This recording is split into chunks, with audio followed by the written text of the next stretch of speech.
So, hello everyone, who's time for Summer Time Render episode 11 review and so on, right? And for that matter, check out my Made in Abyss link up for that here. I'm actually just finally watching Made in Abyss, right? You know, and animated people talk for years, right? And yeah, I haven't seen it, so actually reacted to that. I've done 6 episodes now, right? 1 to 6. Done the 2 double triples, and it's actually so far, right? Coming to the. But now then, the more horror anime here, right? Yeah, Summertime Render. This episode I felt definitely serves its own review, because yet again, an amazing episode, right? But it also introduces a new element, that's very important here, an Eve. Of course, as we can see, right, she wasn't weak to Shadow be hit, because he's next to Shadow. And yeah, I predicted this, right? So I really want to talk about that, because I'm so awesome. No, but I really talk about it because I think the anime is really well written, right? And the reason I could predict this, she was going to be a real human and not a shadow, because of course at first glance you might think she's a shadow, right? But I reasoned about this a bit quickly in the reaction as well, but I just think that this just makes not necessarily more sense in like a narrative standpoint, but it makes more sense from a meta standpoint, right? Because let's put it this right. Anyone can be a traitor, right, in this anime. Anyone can be an imposter. Even the main character can be an imposter scene, right? But I think it will get pretty old, right? If every time someone is evil, there is an evil shadow or zombie thing or whatever, right? That's just kind of like, yeah, whatever, right? I think we need some humans to be evil too, for 2 reasons. That's why I read the episode, right? Evil humans has more of a emotional layer on it, right? The shadows, Ushio shadow is clearly good, so the shadows can have emotions too, but still though, right? Like the humans being evil, like, and of course she here, not being weak with the shadow thing and actually being a human, which shows a traitor then, right, to her brother, that gives it more of an emotional depth, right? And also of course her best friend Mio, so her being a traitor and willing to, I don't know, maybe kill Mio, so right, you know, that makes it more depth to it, right? Then there's a shadow killing Mio, who doesn't actually care about Mio, right? So if she has to kill Mio by her own hands in one episode, that's gonna feel more emotional, right, than just, you know, a shadow version of her killing Mio. So that's one thing that makes it a different, clearly. And then also is refreshing too, right, that you don't just have the shadows that obviously would be weak against this thing. The shadow wouldn't be able to handle being shot, right, unless they are a mother, but whatever, they wouldn't. The normal shadow wouldn't be able to get free, right?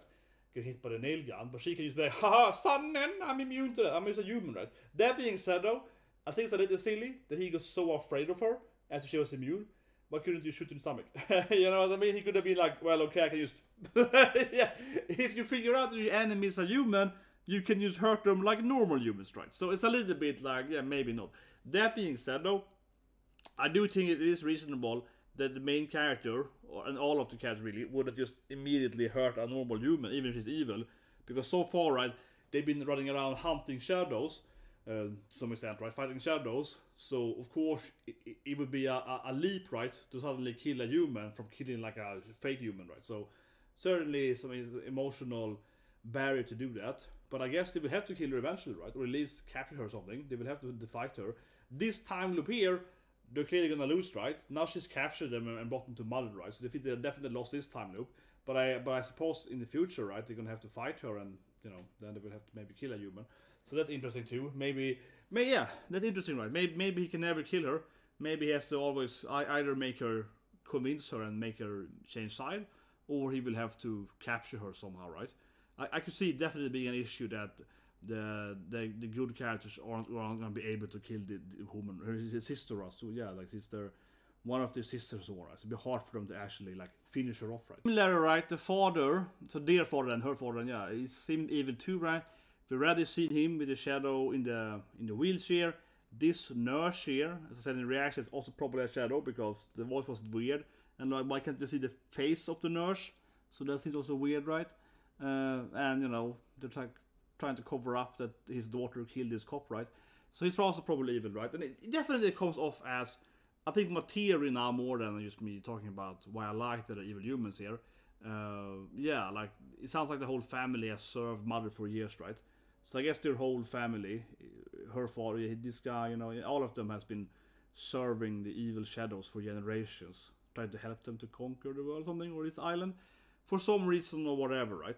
But that's probably, if you think about episode 6, which is like I didn't do it for this reason or whatever. So I think they can probably convince her later in another time loop, because she's probably helping the shadows, because the shadow is claiming that, oh, I won't kill me, right, or I won't do this thing if you follow me, right.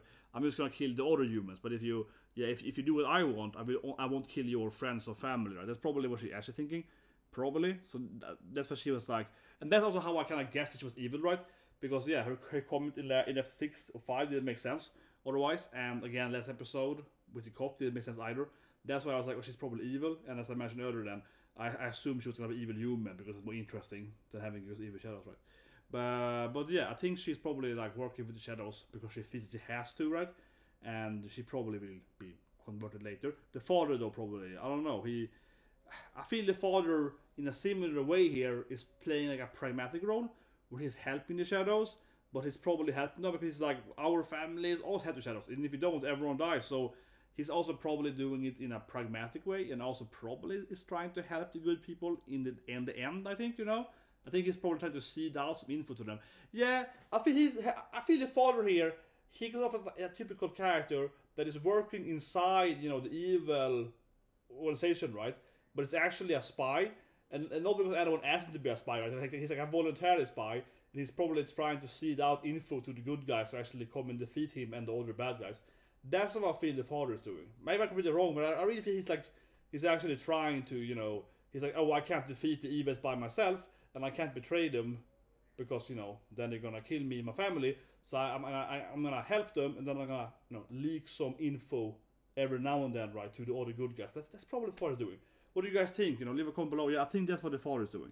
The daughter is like, probably has a promise with mother, like, oh, if you help me, I won't kill your girlfriend or whatever, right there. And the father is probably like, I have to help them, just like my father did, but I'm gonna try to betray them in secret. I think he's probably trying to betray. But yeah, we get the confirmation, of course, again, right, and I've seen it all the time, that she's basically like super mother, yeah, but she's clearly like, and I said it from the beginning, right, that she's not a normal shadow. She's always been the special kind of king, you know, king, mother, queen, whatever, right? Because, yeah, you're still alone, right? This is one of my favorite voices, Riku Gamiya is voicing both her and mother, right? The original. Man, this death flag though. Yeah, poor old man, you know. Poor old veteran. This death flag though. I have to say this thing though. I think it was a good scene, but man, it felt very anime. Like, they're having this standoff, right, with the bad guy, right? And these are the two veteran hunters, the slayers, or shadow slayer, right? They're having this standoff, and you know, the old veteran man, and I mean it as a trope here, right? Old veteran man is like, oh my god, run, Ryunosuke, I will protect you, I'm old, if I die, it's no problem, you know. Like, he's really doing that very, very, you know, iconic, like, run, young person, I am old, and I will die from age soon anyway, you know. And it's like, oh, the arrows from the bullet. It was like the most death flaggy anime thing ever, where he basically is like satisfied dying for his disciple, right? Yeah, like dying for his young disciple, so he can take the blow instead and be like, run, boy, yeah. Like, it really, really felt like that. I mean, I think it was a good scene anyway. They had this cool fight scene, right? The shadow summons at the potlocks as shields, and they're summoning guns and so on. So it's a decent fight anyway. But yeah, this felt so cliche. His death flag was just absurd. He was like, oh no, I will take the bullet for you. But in the end, right, I think that, like, it wasn't that shocking that he died then because of death flags. And also, I mean, in the end, right, it is a time, it's like a seer or whatever, right? Oh, my RAM is over there, whatever, yeah, I used to have RAM here, you know, yeah, I was something to RAM, yeah, but, you know, it's clearly a time loop. I don't feel he's gonna, you know, die, right? We're gonna save him next time loop, right? They clearly lost the time loop. Well, maybe Mother can stop them, though, right? They bring him to Mother, and they explain, though, at all, though, no. She kept tricking Miyu down, right? There's a bit of coffee there, too, for whatever reason, but he's gonna die, whatever, yeah. And Miyu hasn't done much, I feel, since the first episodes. And that's what I just want to address generally, right?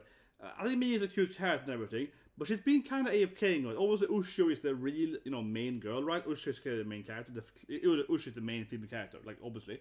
And the first episode, right, has Ushio being dead. Then, like, obviously, Miyu is there, right? She's the you know, the killer. She's the shadow, right? So in the first few episodes, Miyu is very, very, you know, centric to the storyline, right? But after, of course, as soon as Ushio was back, and even before that, kind of the festival, right, Miyu was kind of definitely taking a sideline, right? I'm not saying it's bad or good. I'm just saying that, yeah, Miyu clearly was a much more important character in the beginning, and then when Ushio is alive again, yeah, Miyu has been basically just sidelined, right? So I like that Mio's back in the storyline again because she really hasn't done anything for the last 5 or so episodes, right? Yeah, this was displayed. I guess Mother or whatever also was the ball down there. But it was really stupid though. I think the scene actually was. I would say I would be a little critical here. I love this anime, but I think this scene was a little dumb. Yeah, this scene was dumb because, you know, this kind of It, right? Have you seen It? You know, with for Stephen King, when obviously It the clown and it's in the everyone floats down here. You know, it's a little bit like that, right? Yeah, I like Mio knows that this stuff is happening, right? In this time loop, she's somewhat aware that bad stuff is happening. She's not fully aware, but she's a little bit aware, right? And then this random like ghost kid is like, "Hey, go down there, go down there, Mio. Go down in the tunnels with all the shadow monsters. Sure, ghost girl. You know, yeah, it felt really weird that like a person would be like, oh yeah, I'm going down for that, right? It isn't It, right? It, the clown, he pulls down a kid, right? You know, it all floats down here. It's like a kid, right? Yeah. It's like a 4-year-old or whatever, right? That makes more sense. Mio is like a young adult, right? Was it like 18 or whatever? Yeah.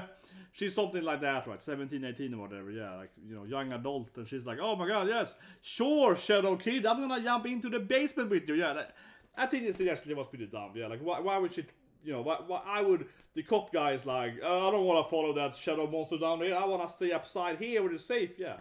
It felt a little strange that they would just run after her. Then she kind of like teleported away or whatever. I guess she photoshopped away the bars. And they were like, oh yeah, shut the door for us. They're running there. Like, it's an obvious trap, right? It's an obvious trap. But I guess it's Mother or something trying to pull her down. And obviously in the end, then of course, Tokiko takes them to Mother, right? And she got this gigantic shadow on the wall, right? She's the main shadow queen, shadow creator, right? And I guess she really has like a straight up blood drop, right? So I think it's pretty clear, right, that Mother is this Asian evil person and she needs to eat humans or whatever, right, to, you know, get the powers back or something. Yeah, it's pretty clear, right? She sits down there and I guess Tokiko is helping her to restore health or whatever. She's like down there in her or something and then she needs to feed some human or whatever, right, to get her powers back. It's, I mean, certainly I expect this episode to really reveal more of her real agenda and plans or whatever, maybe her backstory. I would love to see her backstory this episode. Might explain what she is, right? Is it time looping? Is she actually one of the characters in a time loop? Or is she just like an evil Asian person, Tasio or whatever? I'd love to see her backstory. But no matter what the backstory is, right? I feel it's pretty straightforward that she's like obviously weakened and has to, you know, be like an old vampire, feed on some humans to be able to one day walk again on Earth or whatever. Yeah, like she's sitting down there, sealed away in the basement, you know, yeah, pretty straightforward, right? So that's probably gonna be explained. And also think about it, the father is a doctor, right? The father is a doctor, so he's probably the one helping her, right, with this science stuff, right? And the daughter might be the nurse that we couldn't see and so on. Yeah, so he's probably helping her with this, right? With you know, the medicine and so on, right? Like I said, the father is probably a pragmatic traitor to her, right? So, or pragmatic servant / traitor, right? So he's probably the one, you know, that made this stuff, right? Again, it's doctor, so makes sense, right? But anyway, subscribe it. But then of course tomorrow, I say this tomorrow, less than 50 hours now, Kaguya Ride, 1 hour special. So I'm very excited for next stream. Next stream is gonna be a long stream, right? You can watch Kaguya. And I'm an anime only, but obviously she's gonna confess or kiss or whatever, kiss something. It'll be awesome. So anyway, so you guys have a great day.